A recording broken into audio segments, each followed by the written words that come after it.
record. Okay, we're recording. People, we're in Halacha, class number 4. We've been speaking about waking up in the morning. So now we'll do, let's go on. Okay, so last class, I know we merged a bunch of classes together. So I'm going to start over with Modeh Ani, but then B'ezrat Hashem, we'll get everybody together today and keep going. Let's person joining.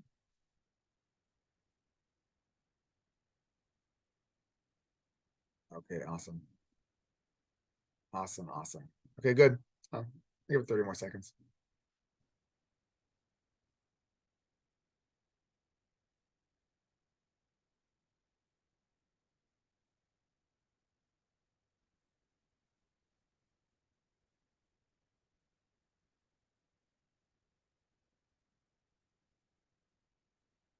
Ten more seconds.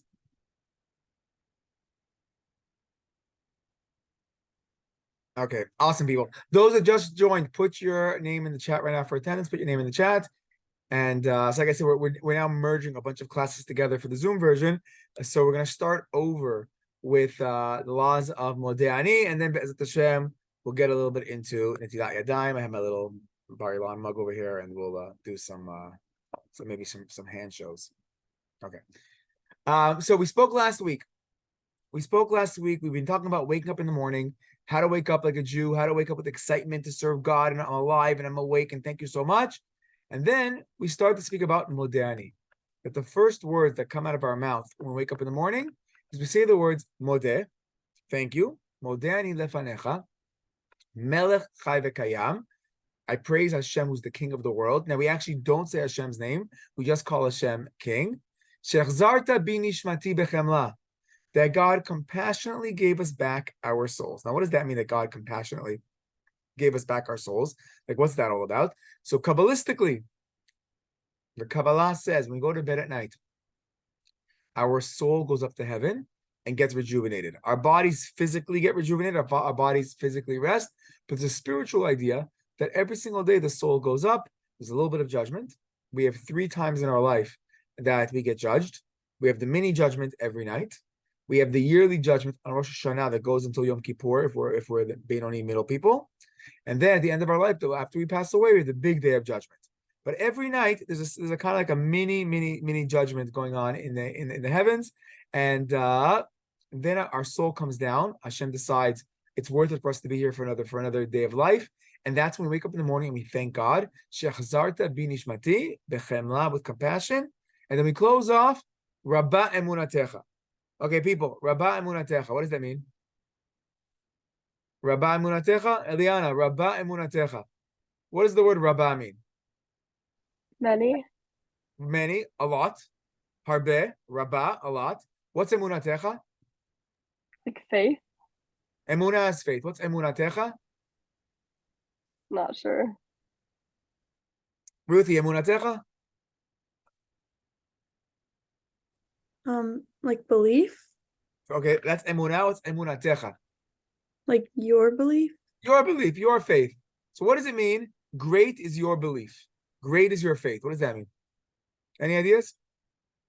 Wake up in the morning, we thank God for returning our souls, and then we say to God, great is your faith. What does that mean?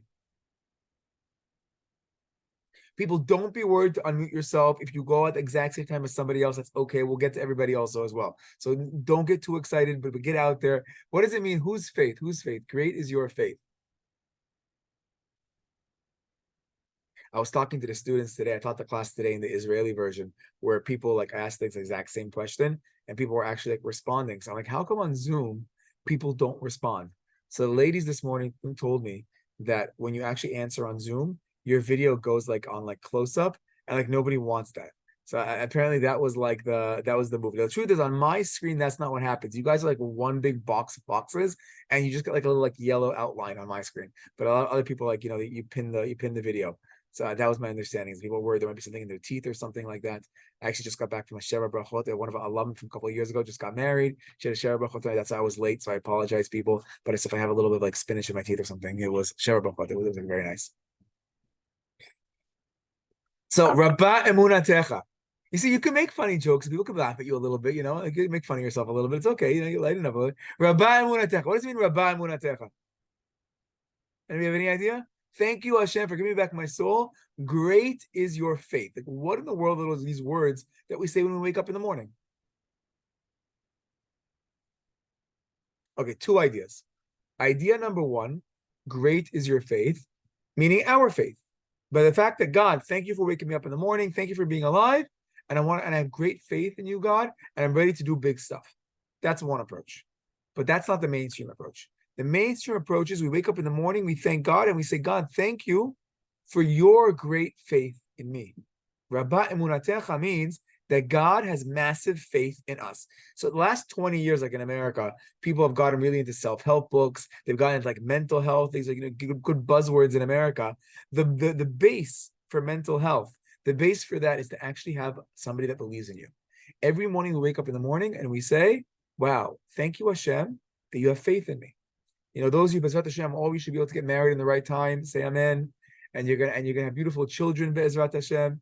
And when you're gonna be parents, when you're gonna be moms and dads over here, what's gonna happen?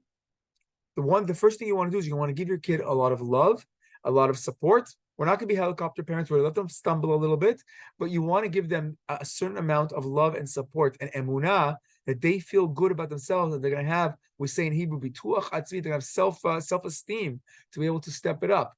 To wake up in the morning and realize, Rabba Munatecha, that God believes in me, great is God's belief in me. Why? Big stuff, and gives us the chizuk, gives us the encouragement that we need to get through the day. Okay. Couple of halachas about Modeh Ani. When do we say it? When we wake up in the morning. Okay. When we get out of bed, when we're sitting up, how does it work? So you can say it at any point once your eyes open up. You can sit up, you can do it while you're still laying down. We thank Hashem. Now, if someone who gets up in the middle of the night, runs to the bathroom every hour or two in the middle of the night, you don't say Modeh Ani when you wake up in the middle of the night. For somebody who wakes up in the morning, we say Modeh Ani. But let's say you set your alarm, you got up at 6 a.m., you got up like an hour before your alarm. Your alarm set for 7, you got up at 6, you're like, I'm up for the day. So you said Modeh Ani. But then you went to the bathroom, came back, and you're like, you know what? Maybe I'll nap for a little bit longer, and you fall back asleep. When you wake up the second time, you say Modeh Ani again. If you nap in the middle of the day, the custom is not to say Modeh Ani, but you could if you want, but that's the custom is not to. But when you're really up for the day, we say Modeh Ani. Now, Modeh Ani is actually a pretty new prayer. It was written in Sfat, like in the 1500s. The first Siddur that has it is like this Kabbalist in Sfat. Brings it down in his Siddur. Why was it written? Because a Jew wants to thank God. The base of a Jew is gratitude. Jew comes from the language of Yehudi. Yehudi comes from the language of Hoda'ah, to thank God, to recognize there's a God. So when this rabbi in the 1500s wrote this blessing for thanking God, everybody loved it. And like 50 years later, the Ashkenazi Siddurs have it, and the Sephardic Siddurs have it, and everybody loved this prayer. Why? Because the essence of a Jew is to show gratitude, and it's to say thank you, and we just fell in love with it, with this prayer. Why was it created? Because we're going to learn in a second the laws of Netilat Yadayim, the laws of washing your hands, that when you wash your hands, until you wash your hands in the morning, you can't say God's name. And the first prayer we used to have in the Siddur was Elokai Neshama. Elokai, from the language of Elohai, is the name of God. So you can't say that unless you wash your hands. But in Modeh Ani, we just say that God is king. We don't mention his name. We don't use the holy name of God. And therefore, you can say it as many times as you want, even if your hands are dirty. Okay. Guys in the room, Andrew, Modeh Ani or Modani? Guys say Modeh Ani. Ladies, Sapir, Modeh Ani or Modani? Modeh. Modeh? Ruthie, I Modeh say- or Modah? Probably Modah now that you're saying it. What do you say, Modeh Ani or Modani? Say Modeh Ani. Modeh Ani. Okay, so here's how it works. In modern, straight up Israeli grammar, a girl would always say Modeh Ani. If someone does something nice to you, you'd say Ani modeh lecha. A girl would say Ani modah lecha. So in modern, straight up grammatical Hebrew, it should be Modeh Ani. What do women do though? Depends. The Sephardic Siddurs all bring down Modeh Ani. Sfaradim, Sfaradiot in the room over here, the custom for the Sephardic women is to say Modeh Ani, because that's normal grammar. Ashkenaziot, the Ashkenazim in the room. So here already we have a bit of a fight. If you take the art scroll sidurs, they're all going to write the word modani. If you take the Koran sidurs, they're going to write like the Sfaradim, modani. What's the actual halacha? The actual halacha is women, you can say whatever you like, whatever you're used to saying, whatever you want to do, whatever gives you more kavanah. If you're Sephardic, the tradition is more to say moda. Try 3 days in a row to say modani. It's already going to be out of your system and it's going to be easy. But you don't have to if you don't want to. Ashkenazim, depends which sidur you go with. Why is there an argument? So the one that says say modani, they just want to follow normal grammar. That's how a woman speaks. The Ashkenazim who say modani for girls, why do they say that? They give 2 reasons. Okay, we're getting a little deep right now, people. A little bit of reasons. Why do some Ashkenazi women say modani? 2 reasons. Reason number 1, because they said it's a very old prayer. And if it's an old prayer, we should use the language that the rabbis wrote because there's a lot of holiness in it. Reason number 2, they say to say modani, because they say in the word modeh itself, you have both male and female. And the way the Hebrew language works is if you take a word like yeled or yeladim could be boys and girls. Yeladot is only girls. There's actually going to be a blessing later on that's going to say, Shelo asani eved, that God didn't make me a servant. In a Sephardic Siddur, the women change it to Shelo asani shivcha, which is a female servant. Ashkenazim keep it as just Eved. And the Ashkenazim say, because in the word Eved, the word servant, you have both male and female with the way the Hebrew language works. So they want to say that when it comes to Modeh Ani, the exact same thing. That in the word Modeh, you also have Modah. Now, Le'anutati, in my humble opinion, I actually argue against this. I don't think that makes the most sense because the word Modeh is not a noun, it's a verb. It's true that in Hebrew, the Hebrew language, a noun can contain masculine and feminine, especially in the plural. Maybe verbs in plural also, you can throw in masculine and feminine. But in a singular word, modeh, it's hard to put modah, a girl, into a boy. That's number 1. Number 2, the argument was that it's a very old prayer. So if it's a very old prayer, then we have to go with the rabbis say. The truth of the matter is, it's not an old prayer. It's in the 1500s. It was written by a Kabbalist, so maybe it is very holy. That's a counter to what I'm saying. But I don't think it's one of these old. It's not an old Gemara prayer, which means you can go the Koran Siddur. The Koran Siddur is a little bit more religious Zionist, a little bit more modern Orthodox. So I think that's why that Ashkenazi Siddur changes it over.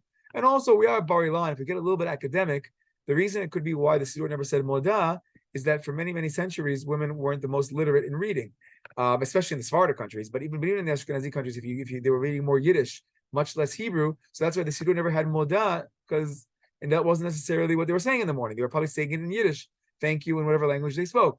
So that's why, in my humble opinion, I think that even Ashkenazi women should say the word modah instead of modeh. But the truth of the matter is, when it comes to halacha, whatever you want, you can do, whatever you're comfortable with. So you can say modeh or modah. If you're a lady, if you're a guy, you say modehani. Okay. Next halacha. Next topic. Let's talk about netilat yadayim. Ladies, netilat yadayim, washing hands.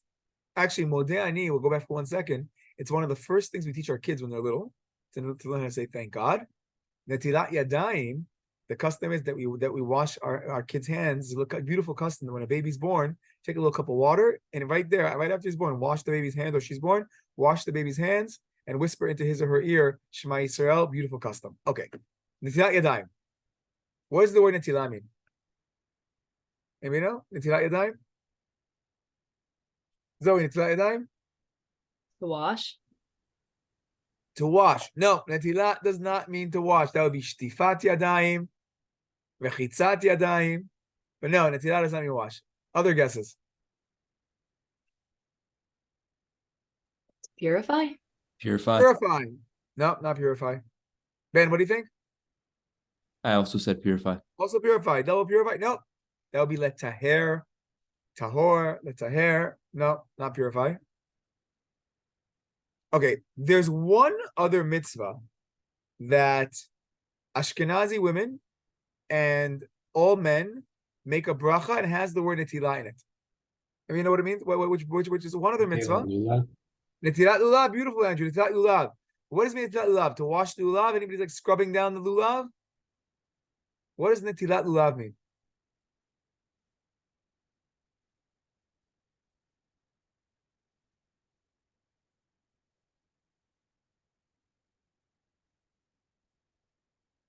Any ideas? Netilat lulav? Guesses? No guesses? The earlier class tried to guess shake. It doesn't mean to shake. The word netilah means to lift up. Netilah means to uplift. When you take the lulav and etrog, the second you lift it up, you already did the mitzvah. Shaking only comes afterwards. When we do netilat yadayim, what do we do with our hands? We lift up our hands. So physically, it means that we're lifting it up. And spiritually, it means we're uplifting ourselves. Okay, ladies, guys, let's talk about netilat yadayim for 1 second. Who knows how to do netilat yadayim? How do you wash in the morning? What's the process? Who wants to explain the process? But specific.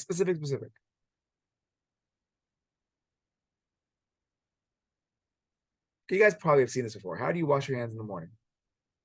Any ideas? Step-by-step process. You guys all know this, but I want to actually try to go through the details a little bit more like exact. How do you wash your hands in the morning? What's the first thing you do? First thing you do, you pick up the cup. How do you pick up the cup? Any ideas? Right hand or left hand? Your right hand, and then pass it to your left hand. Right hand. Why pick it up with the right hand? I don't know. Any ideas? Why pick it up with the right hand?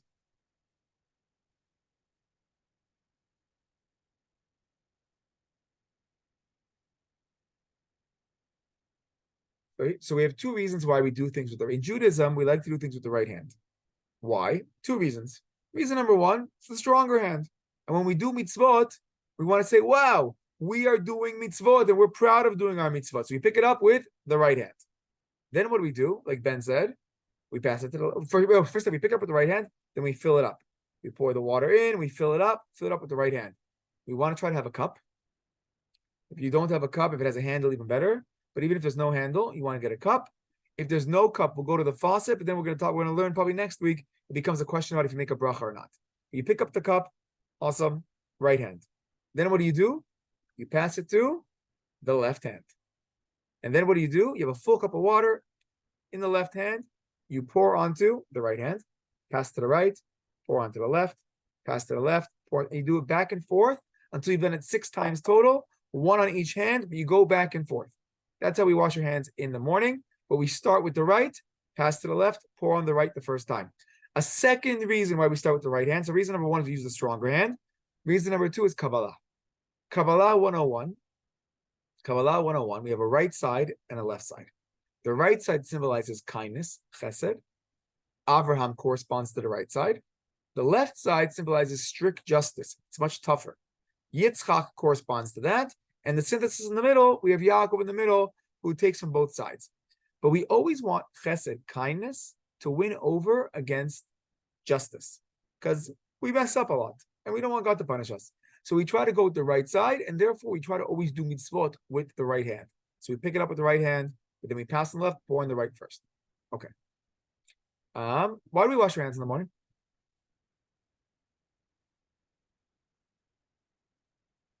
Easy question, people. Why do we wash our hands in the morning?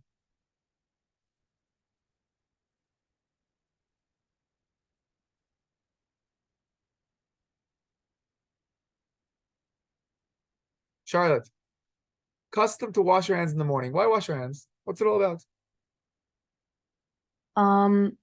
I think I remember learning about this. I think it's like a purity thing. Like you Okay, want to good. make your soul pure, so you want to make your body also pure or clean. Okay, excellent. If we do a physical purity down below, we might awaken a spiritual purity. Okay, I like that. Very good. Other ideas? Other ideas? Why wash your hands?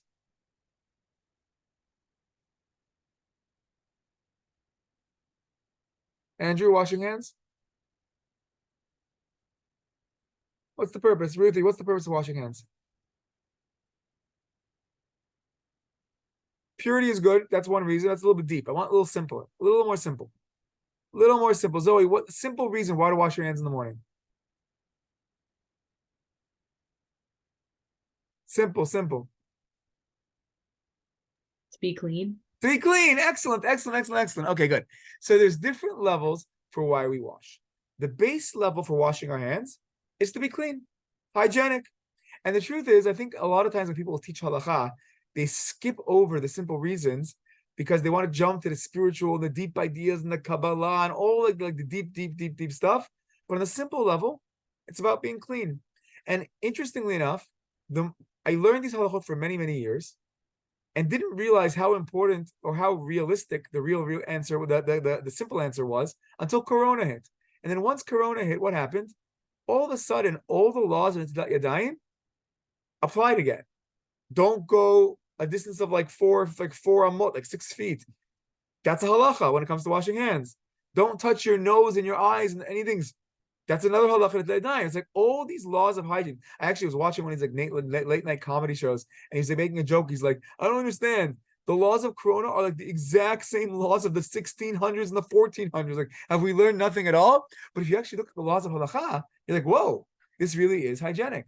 To the point that there's even those who want to say, this might be anti-Semitism, I'm not sure, but but during the Black Plague, the bubonic plague in the Middle Ages, the non-Jews used to like always say, oh my God, the Jews were causing this because they're not dying.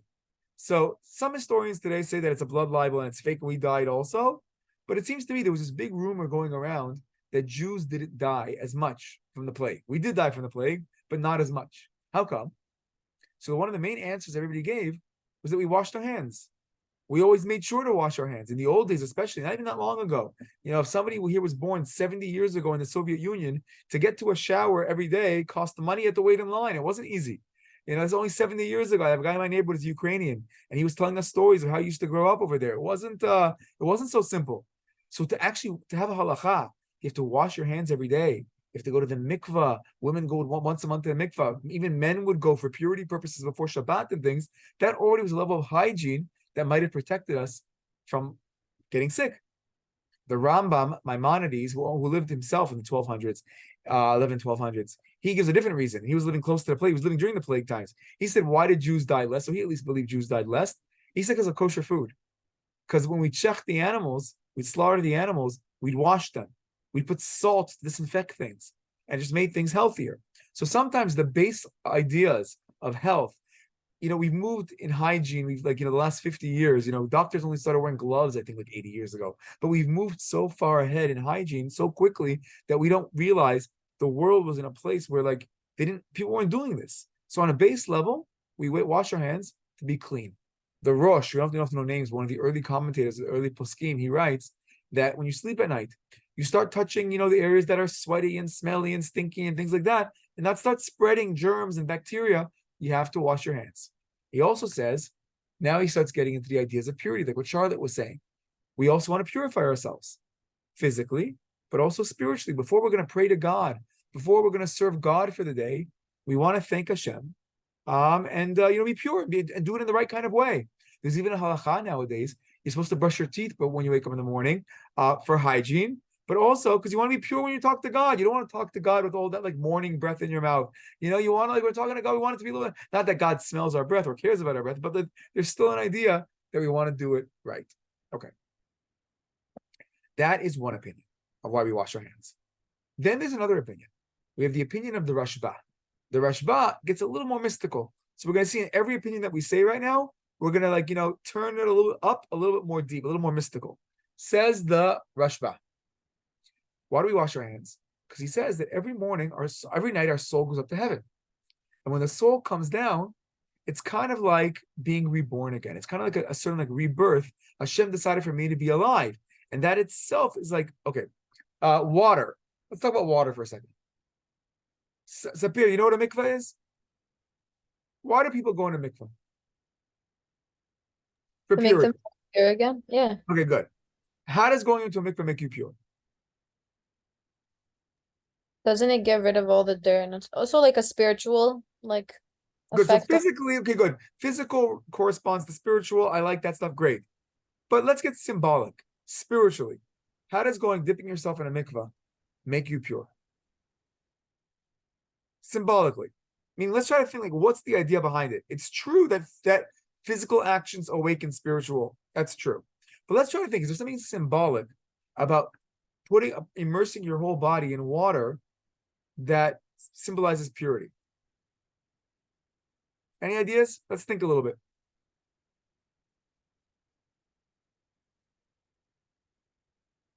How does going into a body of water, how does that create a level of purity symbolically? Isn't the Torah compared to water? Okay, good. The Torah is compared to water. Water but the Torah is also compared to fire. We're not necessarily jumping into fire. The Torah is also the Esha Torah. Although some people want to say that when Avram jumped into the fiery furnace, he was going into the fire mikvah. There's actually ideas like that the fire, just like that if they both correspond to Torah, there's different ways to clean off your soul. Some say a little bit more scary that in the afterlife, purgatory might be a mikvah of fire that cleanses the body in a more negative kind of way. Okay, there's ideas like that symbolic. Okay, I like it. I like it. Other ideas. Other ideas. Okay, so I saw two cool ideas for how does a mikvah symbolize purity. Idea number one, it's kind of like a baby being born. There's a certain rebirth. We think of a baby, the purity of a child. A baby, when is a woman going to labor? What's like the classic, like movie way of going into labor? The water breaks. Because the baby is surrounded in this, like, the special fluid in the womb. And that when a person goes into a mikvah and you come out of the water, it's like the baby being born coming out of the womb. That's one idea. Another idea is that water is a place where human being can't survive. The Torah tells us, Shamayim Shamayim Adonai, the heavens are God, Va'aretz, and the land he gave to man. But it's only the land that came to man. The water, we can't survive. That's why we like fish so much. Kabbalistically, the fish, they symbolize spiritual stuff because they live in a world, we can't survive it. So when a person goes into water, what he's doing is going into a place where you can't live, and when you come out, it's kind of like a brand new rebirth. The Rashba says that applies every single day when we open up our eyes and wake up in the morning. So on a certain level, there's this rebirth that takes place every single day. And then he says, once we're born, so now what happens? We want to thank God for being alive. And then he writes something else. And it's supposed to remind ourselves of the Kohanim, the priests in the temple who used to wash their hands every single day before they served God. Today, we know the world stands on three things: on Torah, on Avodah, and Gemilut Chasadim. So Torah, we know what that means. Torah. Gemilut Chasadim, kindness. What does Avodah mean? What's Avodah? To serve God. What kind of Avodah? Like through mitzvot. Doing mitzvot. Traditionally, the Avodah traditionally meant the Avodah in the Beit HaMikdash, temple service, sacrifices. Today, we don't have that. So the Avodah of today has been morphed into prayer. Praying to Hashem becomes the way that we connect, the way that we serve Hashem.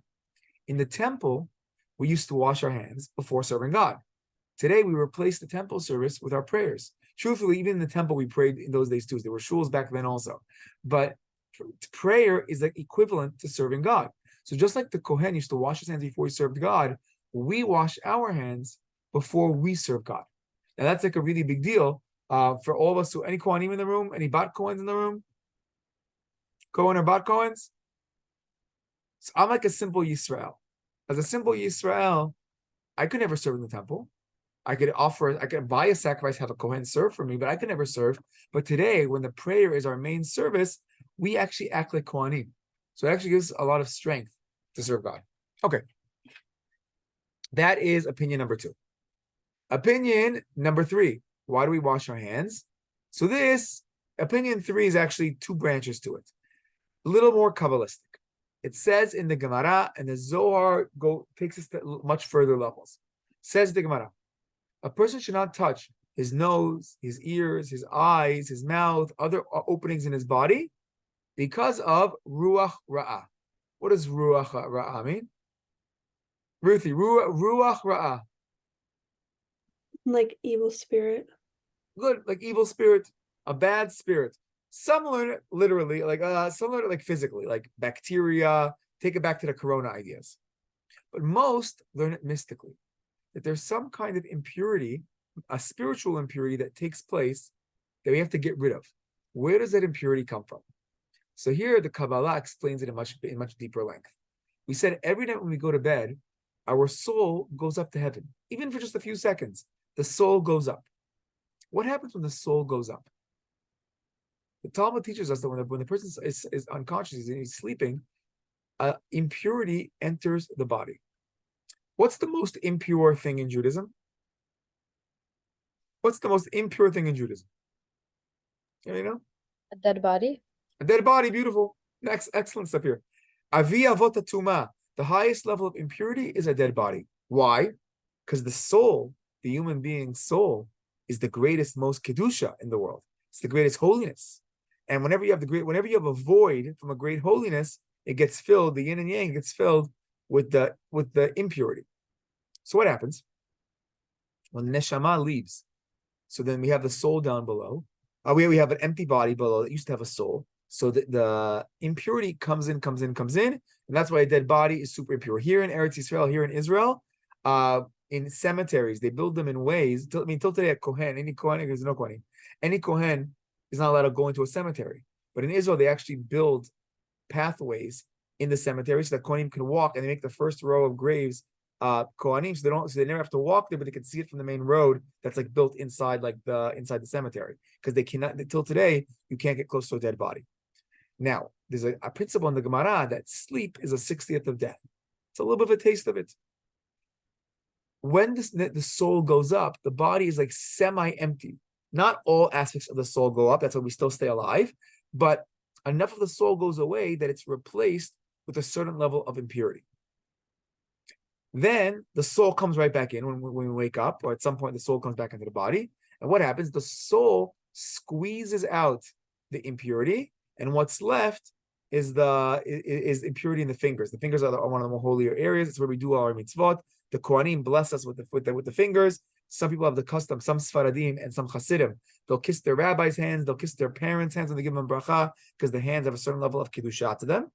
But it also has a level of impurity once you wake up in the morning, so we have to wash to remove that.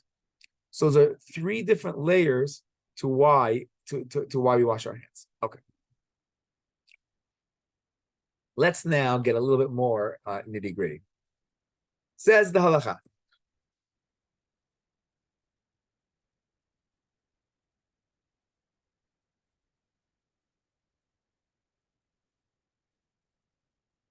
Okay, so we mentioned, how do we fill up the cup? We pick it up with the right hand, we fill it up with water, pass it to the left, pour on the right, pass to the right, pour on the left, go back and forth 3 times. Some Kabbalists have an extra step of dropping it in between the left and the right, beyond the scope of the class, and on Zoom, no one's paying attention. We're not going to go into that level of detail, because at the time we'll get to Israel within the next couple of months, and we'll go into more detail over here. But there are a couple other levels to this, but we fill up the cup, awesome. Then, how much do we wash with the hands? Till where? Till here? Your knuckles? Till here? Knuckles, Zoe? I guess. So actually, only 2 days a year do we do it until here. But most of the year, every day except for Yom Kippur and Tisha B'Av, we do up until the wrist. So we do the whole hand, wash the whole hand back and forth 3 times.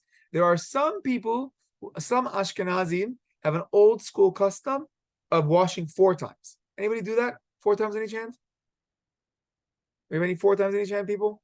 In Chicago, they tend to do this a little bit more than other places in America. But we wash till here, except for Yom Kippur and Tisha B'Av. On those 2 days of the year, we're not allowed to wash in general according to Halacha, but we want to get rid of that impurity. So then we only wash until this part of the fingers. But the rest of the year, we go all the way up. After we wash back and forth, while the hands are still wet, we do like this. Guys, let people hold up your hands like this. Little gymnastics today, people. Hold up your hands like this. Excellent. Up here. Okay, good. We hold it up by our face, not too high, not too low. We hold it like this, and we're getting a present from God, and then we make the bracha while it's still wet. Baruch atah Hashem Elokeinu al netilat yadayim. And then we do the bracha, everything is washed, and then we dry our hands. You're not supposed to dry your hands until after you make the bracha. Some people go like this at some point. If you want to, you can. You don't have to, but fine. Awesome.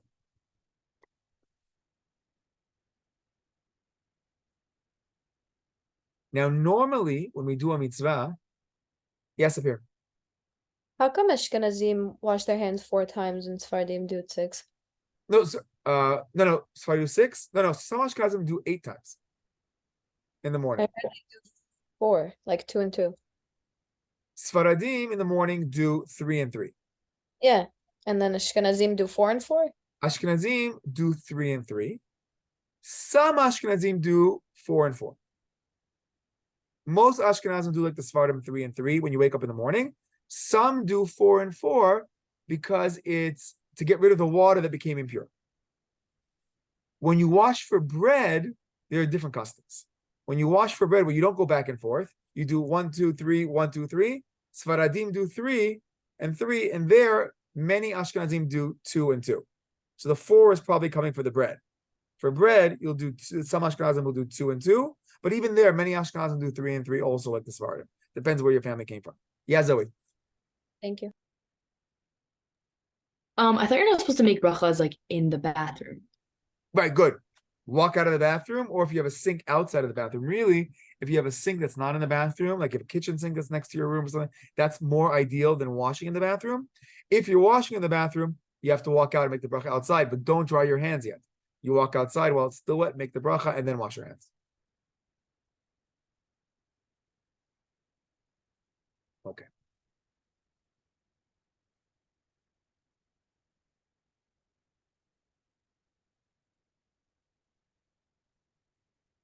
Now,